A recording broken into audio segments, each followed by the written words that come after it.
Thank you so much for joining us today for this amazing episode. This is going to be about a super hot topic in direct primary care, and that is the virtual assistant in the DPC space. So I am so excited, not only because I have experience with VAs, but I've also gone through the process of having a VA, not having that VA, hiring a new VA. And so the things that we are going to be talking about really matter to the DPC doctor who's opening from scratch and who is hiring a person for the first time, especially. So when it comes to healthcare and medical virtual assistants in particular, there are so many companies out there. However, how do you know which one to choose from? How do you know which one will help you find the VA who's right for your practice? I am so excited to introduce you to Justin Lam of Cool Blue VA and his sister, Dr. Carrie Lam, who has been thriving because of the Cool Blue VA virtual assistants in her practice. They will be talking all about Cool Blue VA and introducing you to the many aspects of using a virtual assistant in your practice. Thank you guys so much for joining us today. It's great to be here. So I had the awesome pleasure of meeting both of them at the California Academy of Family Practice meeting last summer. And what I really love is that not only are you guys really involved in the quality of virtual assistants that you're bringing to the workforce, but also personalizing the virtual assistant experience with the doctor and the clinic that they are running.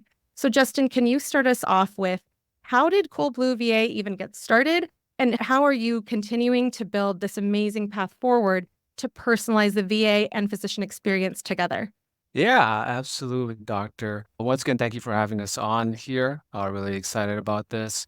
So Kubu VA really started from our own clinic, actually. So Dr. Carrie, my sister, and my brother, Dr. Jeremy Lamb, actually opened up a clinic, I think it was about 4 years ago now, right when the pandemic actually started. And at that time, Dr. Carrie was also a new mom. So she had a baby girl right around the same time as well. And opening up a new clinic, a new business, and being a new mom, there's a lot to juggle as far as that goes, right? So she was really having a little bit of a difficult time. She was staying late at work. She was taking her notes at home to chart, and she was struggling to balance the work and her life at home, being a new mom, taking care of her daughter. And so it was kind of burning her out. And she was kind of struggling a little bit. And it was breaking my heart as her brother to see that going on. So we know we needed to find a solution to help her out. And it's a good thing we found these virtual assistants. They're based in the Philippines and they're highly qualified medical professionals that are able to just help you with anything in your practice that you need short of, touching a patient, really. So with that, which will basically bring down her workload, assign a lot of things out. And so she's able to go home now at 5 p.m., spend time with her kids, have a healthy balance, live a great life, and have a profitable clinic as well. So that's where everything kind of stemmed from there. And so it helped her out so much that we decided to open up Kuglu VA really to help other doctors out as well, because there's such a need to get doctors really the help that they need to increase their efficiencies so that they can run a successful clinic as well and have a healthy balance in work and life. Absolutely. And I know that that speaks so much to the listeners who are exploring and pursuing DPC because they want to make sure that they're not just living their life in a job that does not allow them the time to also be the person that they need to be in order to go to work the next day. So this definitely speaks to people, whether it's bringing a new person into the family, like Dr. Carrie, or whether it's somebody who's been asked to check off one more box on the EMR chart from their employed fee-for-service job. So after you guys realize, hey, this is a space that we really understand and that we're really passionate about, how did you guys bring on these VAs to make sure that they are up to par with what you guys are wanting to deliver? Yeah, absolutely. So as I mentioned, we have our own clinic ourselves, so we really know what is required of these virtual assistants. We've gone through our fair share of them to refine our process and make sure that they're really good for our clients. And so what we've come up with is really, as far as the interview process is concerned, we have 3 rounds interview and testing that we have the virtual assistants go through to make sure that they have the knowledge, that they're well spoken, that they have the skill sets, the educational background, and everything that you need the motivation and whatnot to make sure that they're going to be successful in somebody's practice as much as they would be successful in our own practice is really how we're thinking about it, right? After that, then we also put them through a training program. The training program is very strict and very regimented.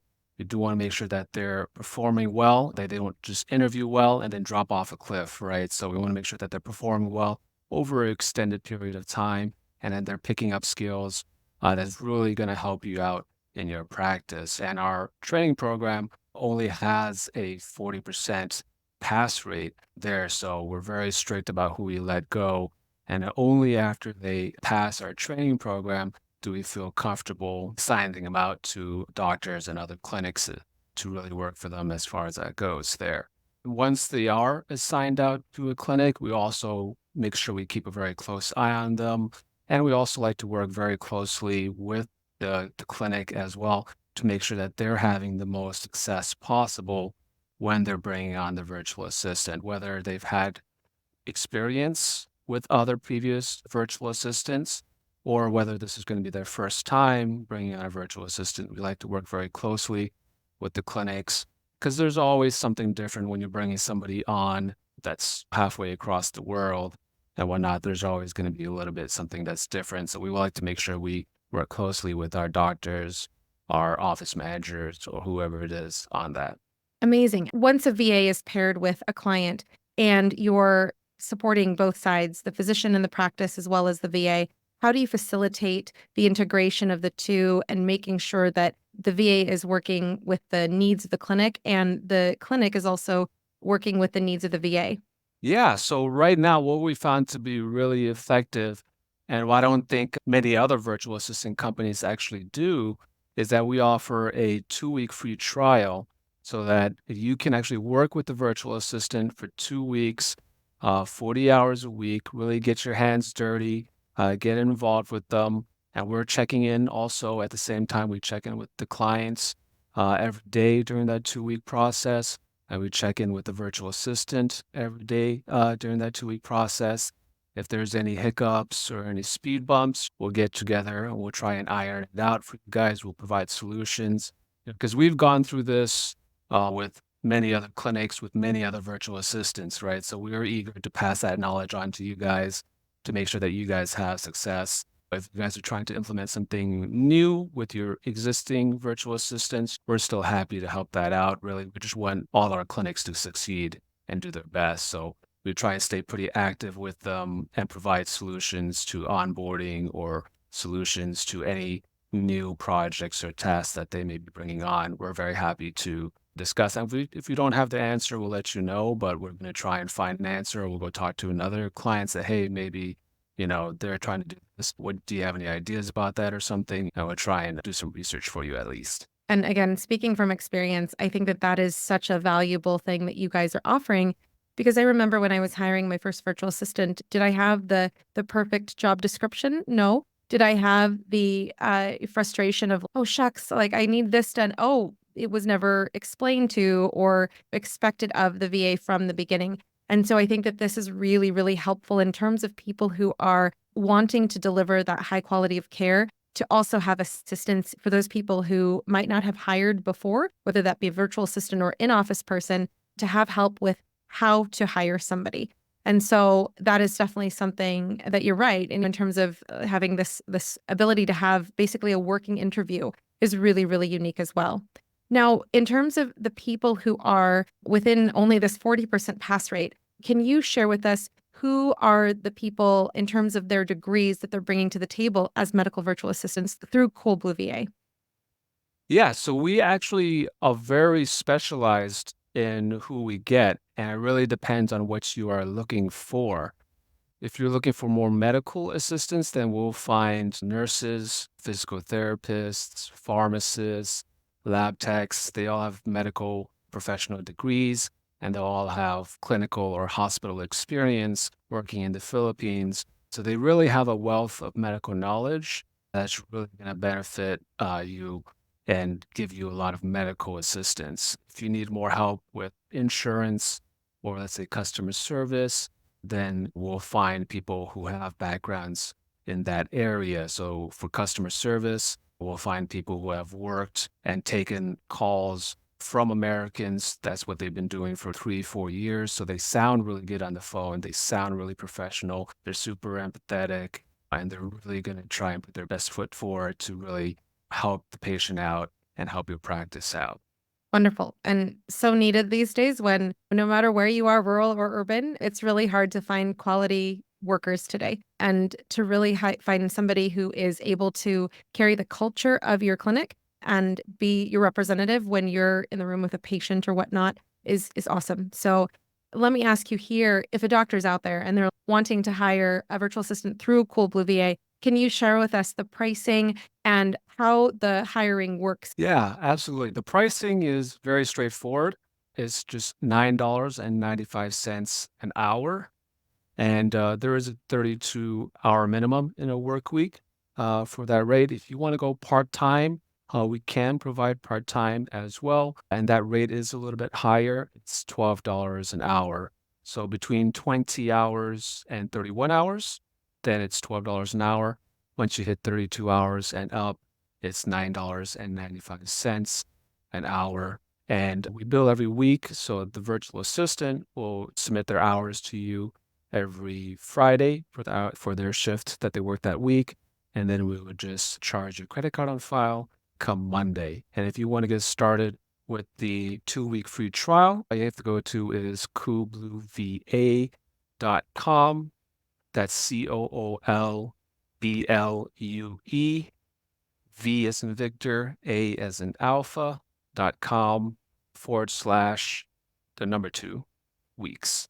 And then you can fill out that form, and then we'll have a conversation. I'll get to know what your needs are. And then once I know what that is, then I can find the perfect virtual assistant and then get started on that 2-week free trial. Wonderful. And it addresses a big anxiety I find in people who are starting DPC is the financial commitment. And so I think it's very flexible that you guys have a week-to-week commitment, that you guys have options if a person wants to hire below the 32 hours a week. And also in terms of having a medical virtual assistant for $9.95 at 32 hours a week. I mean, that is a lot of work for an affordable rate. And so I think it's really, really important for people to know that there is a way to bring a VA that is also flexible, that you're not locked into a year-long contract or whatnot. And what happens if after a 2-week period, a doctor's like, I think you're good, but I think we're looking for a different VA for our position? How do you guys address that? Yeah, absolutely. The beauty of it is that it is week to week. So if at any point in time you're not satisfied, you come to me and say, hey, Justin, I don't think my virtual assistant is really grasping what I'm trying to teach them to do, or they're just not gelling or something like that. Not to worry. Just let us know what the problem is. We'll either talk to the virtual assistant, try and come up with a solution, or if we can't come to a solution, then we'll find a virtual assistant who's going to be a better fit for what you're looking for, so you can really maximize the efficiency in your practice. And then what about, because life happens, I mean, we had this pandemic that nobody expected and we got through it. But in terms of when things happen, maternity leave, paternity leave are really common things that happen in life period. What do you guys do if the virtual assistant who is already paired and perfectly fitting with a clinic needs to have time off for leave of any sort? Yeah, so yeah, we understand life happens, things are going to come around, people get pregnant. And so we obviously want to make sure that, well, number one, the virtual assistant is taken care of, they feel secure in their position, but also, very importantly, that our clients, the doctors, the clinic also does not have any gap and is not struggling to fill that position or anything. So typically what we'll do is we will actually have a substitute virtual assistant start training with your current virtual assistant, usually about 2 to 3 weeks before they're scheduled to go on leave. And so they'll be trained up and they'll know all the tasks and have the knowledge that your current virtual assistant does. And so once the current virtual assistant is ready to go on leave for any reason, the new substitute VA can slot in very easily and take over the tasks and transition very smoothly. And things will be pretty much, any problems will be kept to a minimum. And now another question in regards to virtual assistant needs. If somebody is wanting somebody who is medically trained, but also does social media marketing, et cetera, and they're leaning more towards we need to grow the clinic rather than have somebody really focus in on clinical needs, do you have ways to address those needs from clinicians as well? Yeah, absolutely. Absolutely, we can. We can find virtual assistants to fit any needs, really. So if they need help with social media, posting on Instagram, posting on Facebook, we can find people that are really experts in that area. We also train in our program, we also train them on how to use ChatGPT now. So they are AI savvy, so they can create content for you, can create descriptions for you, copy for you. So they can really help you out. If there's anything that they're not sure about, they'll be open to tell you about it. But because most of the virtual assistants they have a medical degree, they're actually very intelligent people, right? So they are usually can pick up on stuff and new tasks very quickly. But even if it's something very specific, like if you wanted a bookkeeper or something, we can find those virtual assistants for you as well. Wonderful. Thank you so much, Justin, for that really amazing introduction to the services that you guys are bringing at Cold Blue VA. Now, Dr. Carrie, I want to turn the mic over to you because we know, especially those of us in DPC or who are exploring DPC, we know the difference between physician autonomy over your own life, your own practice, and what it is like to not have that. So, can you start us off with what was your life like before you were able to have the virtual assistants through Cool Blue VA? Yes, definitely. In the beginning, when I first opened my practice, it was a lot of tele that I started with because it was just at the beginning of the pandemic. And so I'm sure a lot of doctors can also kind of relate in their, oh, when I'm doing a tele visit, I have to connect to the patient and then I have to tell them everything. I have to do all the vitaling, let's say, online, get their allergies, their medical history. I have to get their payments, and I have to write the note at the end of the day and counsel them on everything and I have to go through all these portal technical difficulties. Just getting a lot of it was just like, why am I spending my time doing this as a doctor? I really just want to be able to help as many patients as I can, but a lot of your time is spent on the clicking in the EMR. Right. So I'm sure we all have that headache. And so before having a VA to help me, yes, it was all me. And I had to do all this, stay up to midnight and burn the midnight oil, still be with my baby. It was definitely burning me out. And so I think it was just very helpful to be able to know that there was help with virtual assistants. Because even when I opened my actual practice, it was just such a high turnover rate for medical assistants. It's very hard to find people that will stay and you can grow with. And so with the VAs being there longer term was just very helpful because just long-term employees, they know the system, they grow with you, right? And so first I got some scribes in, but my scribes I trained to be able to not only do notes, but screen the calls that come in, do all my messaging and even the inboxing. Of course, it's like a graded approach, right? They're not going to do everything all at once. Once you kind of get them trained on your system, first probably will be doing the notes. So when they can even connect on a tele call ahead of time. And so they do all the connecting. They call the patients to connect them. And if they don't answer, they message them, right? So I actually have 2 scribes per provider usually. So when one person is doing the notes, the other person is getting the next patient ready for a televisit. And so when they're getting the patient ready, they actually collect copay.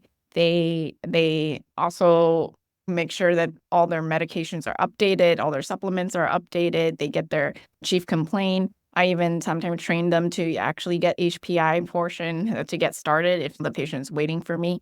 And then during my visit, they go through and are now able to put in all my favorited assessments and then the treatment plan also. And the treatment plan sometimes is pretty complicated in what I do because I do a lot of supplementation and natural and nutritional counseling. But they can write all those notes. They can order labs for me and they can actually put in the medications. I still sign off and make sure I send it myself, making sure that everything looks good. But they do all that prep work. And then after the visit, they they stay on the line. They actually counsel the patient even more. Okay, I'm uploading this to your portal, so you want to go in and find that. And then any additional charges that they may have, they are able to do that. So it's just a huge help, like having a scribe to be able to do that. And those are tele appointments. And then for even my in-person appointments, they're doing the same exact thing. I do have medical assistants in clinic to be able to do the charging and the rescheduling, but on the back end, the scribes will be able to do a lot of it. So it's definitely made my life much better being able to go home and do less of the admin that comes with a lot of note taking and medicine nowadays. Totally. And I know that there are listeners out there who are like, oh, I need that. I need that. And one of the things also that I love that you really focused on is a VA that will grow with you, right? Mhm. And so can you share with the audience, what is your practice like? Because it's very different than when you opened in 2020. Yes. Well, now, yeah, we're at Lam Clinic. We're in Orange County. We have two MDs, so it's actually me and my other brother, Dr. Jeremy Lam.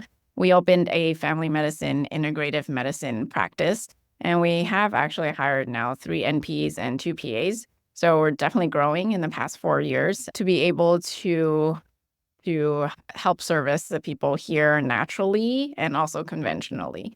And so with that amount of growth in providers comes the growth in the VAs also. So yeah, we now have over 30 VAs, all right, with different departments. So like I said, 2 per provider. So we have around 8 to 10 scribes.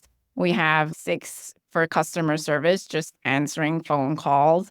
And then we have another 6 for insurance team, and then 6 for back office. So it really adds up because there's just so much that we can utilize them for, and they're so helpful.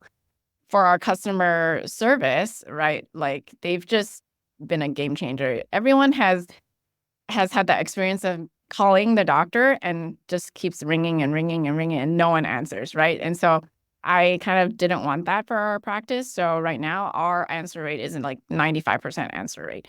So the our VAs are trained to answer in 3 rings. That's their goal. They have to answer it. And so we also train them to take the marketing calls more seriously. And so we have like specific marketing calls that come in. They know how to close them, how to actually sell them. So we have a 90% close rate also for our marketing calls.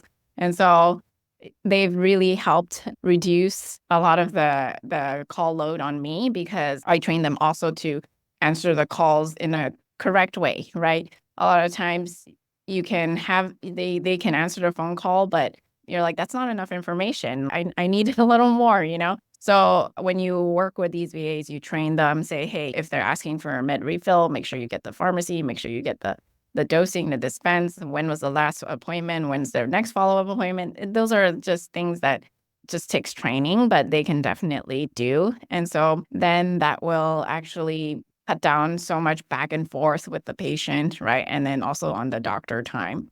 And so even with our VAs, we have different tiers, right? So we have the tier that answers the phone calls, and then we have another tier above that of someone who's more well-trained that can actually answer problem calls first. And then it comes to me. So it's different levels of training so that they would be able to, by the time it comes to me, I used to get like 20 problem calls, 100 actual phone calls a day, but 20 problem calls that I had to answer. But now with this tiered system, I maybe get 2 to 3 per half day. So it's much more handleable of a system, I would say, for our customer service calls. And I'm sitting here thinking the amount of time that I spend on a phone call always is more than the amount of time that I would spend in a virtual message or with just streamlined workflows like you're talking about in terms of like this tiered system to be able to get the answer to the patients when it's not an acute thing that I have to address with my medical training. So I really think that's important for people to hear. Now, when it comes to the tiers of how you are structuring the call system, do you also structure your VA experience at your clinic such that there are the VAs who have been there longer helping the younger VAs basically get onboarded with the culture and workflow in addition to Cool Blue VAs optimizing of that integration? Yes, we've done this for so long. It's definitely now the older VAs, the more experienced ones, are training the newer VAs that come in. So really, a lot of it is off my plate. Yes, I did have to go through in the beginning to create the training schedule, the training checklist, the videos, the operating procedures, you can say, right? All of that. But you do that as a one-time thing, and you keep updating it so that you can move forward with any new person that you train. I would say, though, that Kublu VA already does a pretty good training. So by the time they can come to me, it doesn't take so much more compared to when I had to hire my own VAs and try to train them from the bottom up. Yeah, it's actually interesting that you bring that up as well, doctor, because actually thinking about it now, our virtual assistants are actually our most senior staff. They've been around longer than actually our physical staff have been around now. So they know the clinic inside and out, and they really train the virtual assistants up. And now that the standard operating procedures are up and running, they actually update the SOPs whenever we institute any changes or whenever Dr. Carrie institutes any changes as well. And anyone who has developed an SOP knows how useful they are to your future self. So I think that that's so great that, especially as you guys are talking about teams to grow with, to have somebody who is already knowledgeable of where to find the SOP, what needs to be done to optimize it, or having that discussion, and then they can help document that. And it's so, so helpful. And this is speaking from someone who was like, go and then figure out the SOPs. And so it's very helpful to have that organization for your future self, 100%. Another hot topic that is mentioned very frequently is, how do I know that they're on the clock working for my clinic and not just running down the clock in general? How do you guys address that concern with clients who come to Coolblue VA? Yeah, we definitely want to make sure that they are working when you are paying for them to work, right? So every morning when they clock in, we all have a Teams chat, right? So everyone on Teams says good morning, so you know that that's when they clock in, and they all have to join a Zoom breakout room based on their department. And so their whole time that they are in the Zoom, and they have someone monitoring them, meaning one of their team leads. And so if there's training, we like the Zoom room too, because you can always share your screen. You can show them how to do things. You can record and then put that into the procedure. So we like those virtual Zoom rooms a lot. In addition, the Google VA uses something called Time Doctor. So it actually keeps track of going in and going out, when they're taking their breaks, when they're going on lunch, and also takes screenshots of their screen. And tracks their idle time.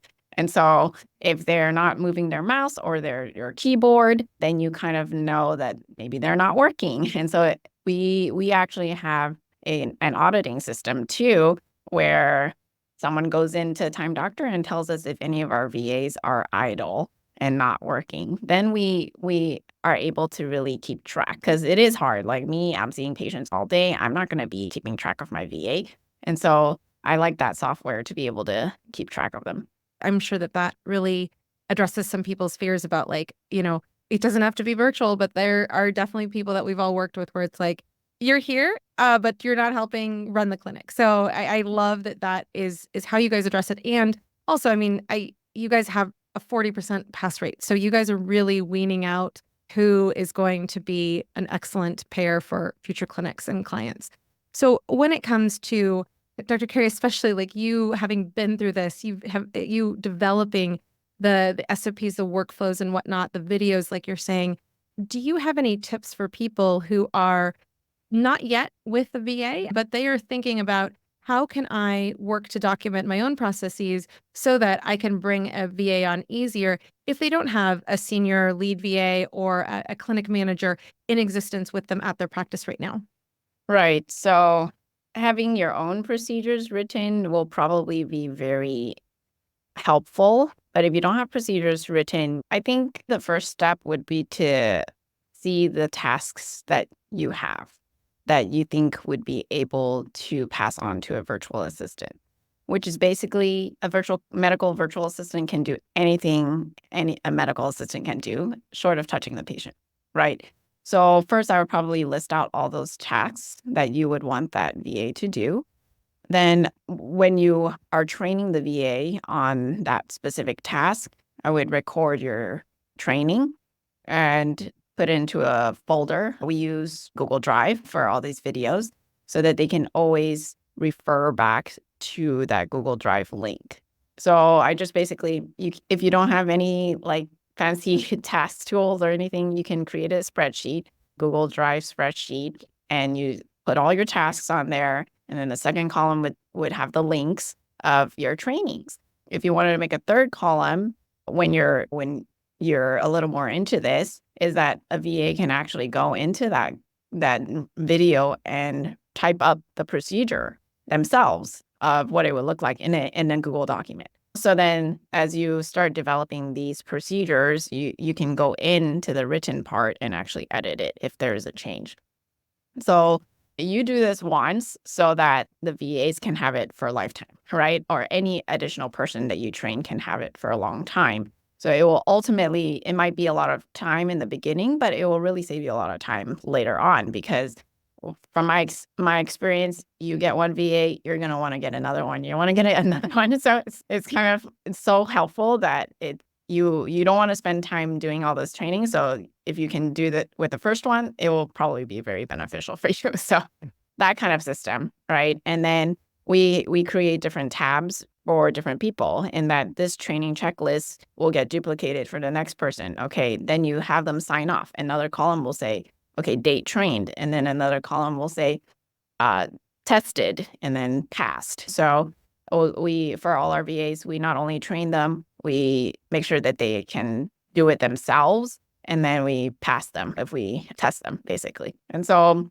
this is a more systematic way of training VAs, but also medical assistants in office, right? Most of the things that you do needs to have these lists so that you can stay organized and stay ahead of training schedules. Absolutely.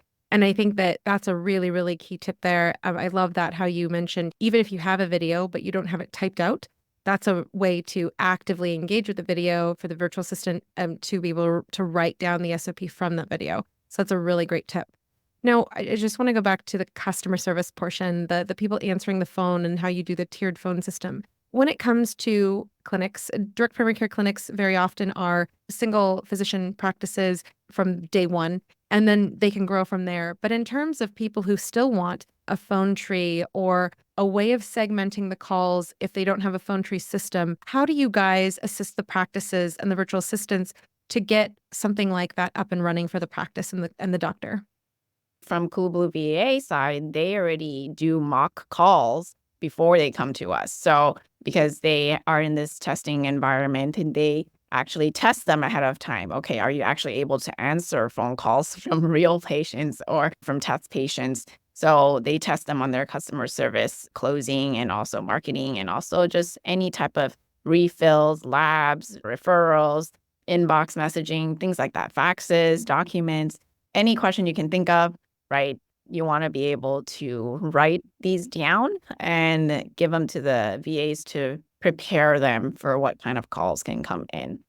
Definitely from Coolblue VA, they are training them more on the empathetic side, right? On how to listen well, how to actually be very nice and sunny and on the phone sound very great and friendly. And so that is also very important for our customer service calls, right? You want the patients to feel like they're part of the family. Our VAs are also part of our family, so they are happy working. So you want happy VAs so that they will also be able to transfer that to the patients when they answer phone calls.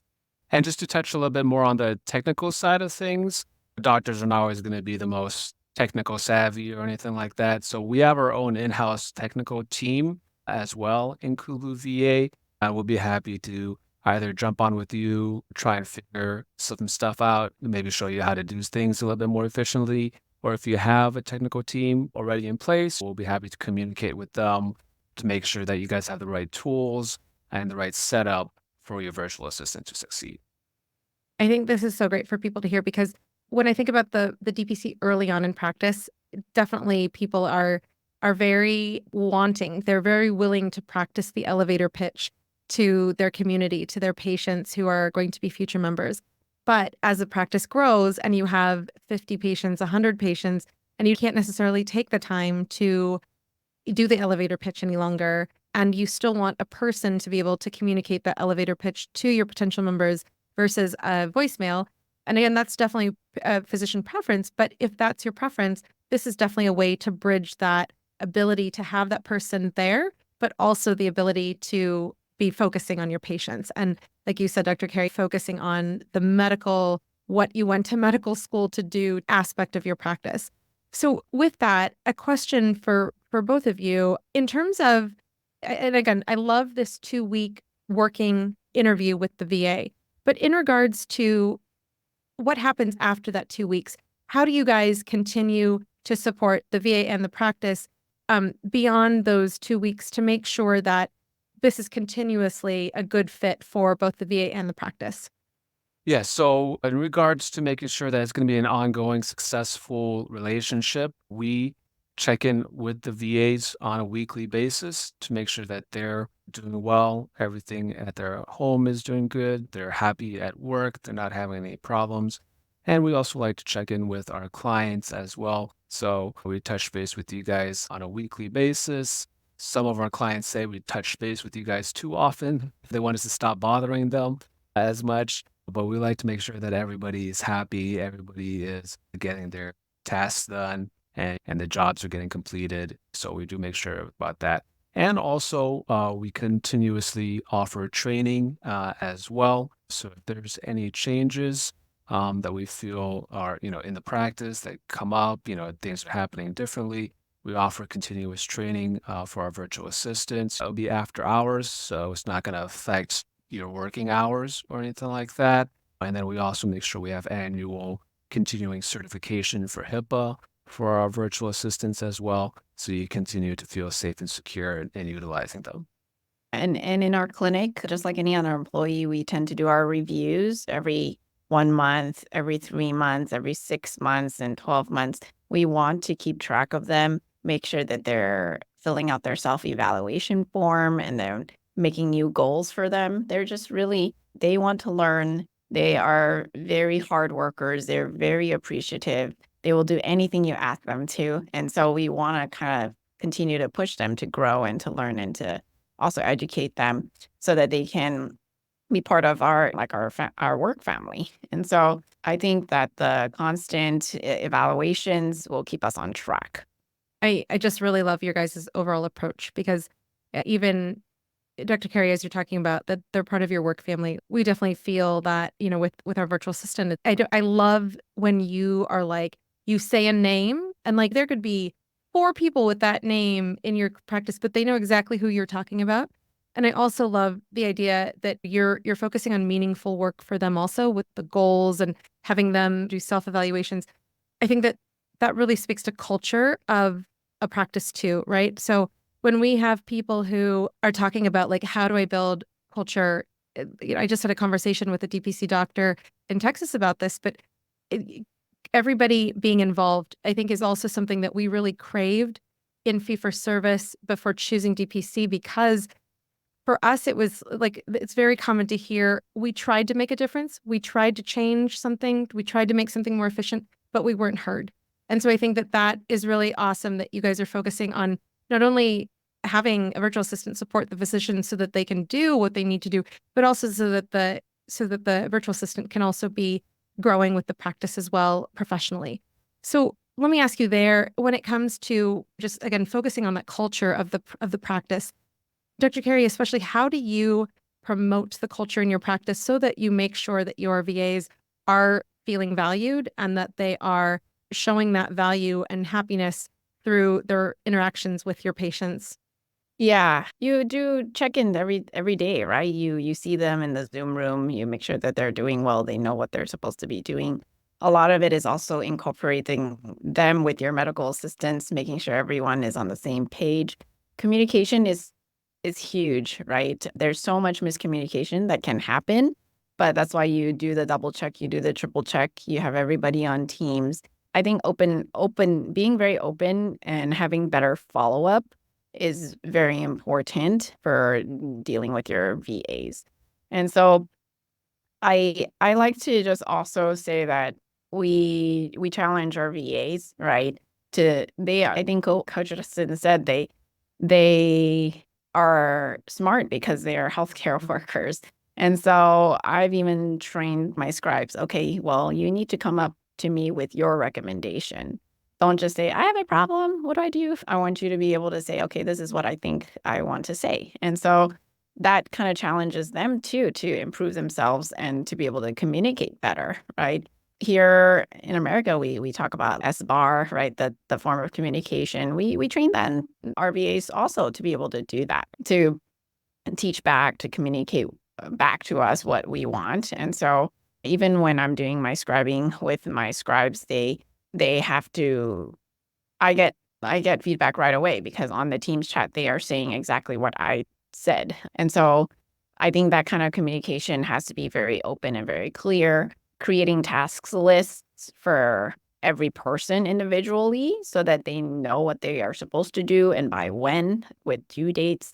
Those are also very important, right? For the VAs, it is very good to be organized to say, okay, these are all your daily tasks that you have to do. And then if you have something that you're adding on, then you put a due date on that also. And you train them to also be able to come back if they have questions, and train them to also be able to come back if they're not able to finish things on time. That's where the culture of responsibility as an employee also, we want, if their attendance is not very good, we talk to them. Hey, what's going on here? We want to make sure that you keep your work very serious. This is a professional environment. So to have these long-term relationships with our VAs, we're very, very open. They're really just like any other employee. You care for them and they will care back for you. So they definitely, they give their all, and I'm very grateful. Amazing. So for the listeners who are wanting to go to the next step and wanting to partner with Cool Blue VA to bring a virtual assistant to their practice, how do people go to the next step and get in touch with Cool Blue VA? Yeah, so once again, our website is coolblueva.com. That's COOLBLUEVA, Victor Alpha.com. And you can do /2, the number 2 weeks, WEEKS, and that'll let you sign up for our 2-week free trial here. And we'll also are going to be exhibiting at the DPC Summit in Dallas, and that's going to be from June 20 to 23rd. So if you guys are curious, you guys want to learn more, definitely come find our booths there. We'd be happy to talk to you more, learn about what your clinic needs, and help provide you with solutions. Dr. Carrie, do you have any additional words you'd like to share with the audience? Yeah. So as a doctor, I can relate to a lot of you guys. We didn't come out to do business. We didn't come out to manage people. We went to med school to be able to help patients, but that knowledge a lot of times is not there, right? To come out and be able to handle all this admin. But I can say that Kubu VA has really, really helped me, and it stands out because really they help the clinic set up. They help their VAs. Everybody is set up for success in that they want you to succeed. They want the VA to succeed. They're able to provide so much of these tools that you don't know about or that you don't yet know about to be able to not only help your current practice expand, but also to be able to do what you love as being a DPC doctor, right? To be able to focus on yourself and your patients so that all these other things can be handled in the background. So no more burning midnight oil. Definitely get that 2-week free trial. You will not regret it. Like I said, I went from just me and one VA now to 30. And so it is kind of like an addiction. You just keep hiring more, because they really can just help so much, from even ordering my food for lunch to helping me with social media now and creating my content and newsletter pages and website and IT and scribing and back office, uploading, anything that you really can think of. They're there to really just help you be a better doctor. And so, yeah, get your free 2-week trial with your personal VA. Thank you both so much for sharing about Cool Blue VA. And again, coolblueva.com/2 weeks.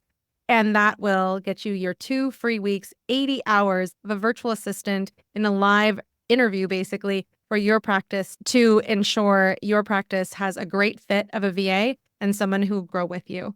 So again, thank you guys so much. Thank you. And thank you, Marielle. Thank you for joining us for another episode of My DPC Story, highlighting the physician experience in the world of direct primary care. I hope you found today's conversation insightful and inspiring. If you want to dive deeper into the direct primary care movement, consider joining our My DPC Story Patreon community. Here, you'll have access to exclusive content, including more interview topics and much more. Don't forget to subscribe to My DPC Story on your podcast feed and follow us on social media as well. If you're able, I'd greatly appreciate if you could leave us a review. It helps others to find the podcast. Until next time, stay informed, stay healthy, and keep advocating for DPC. Read more about DPC news on the daily at dpcnews.com. Until next week, this is Marielle Concepcion.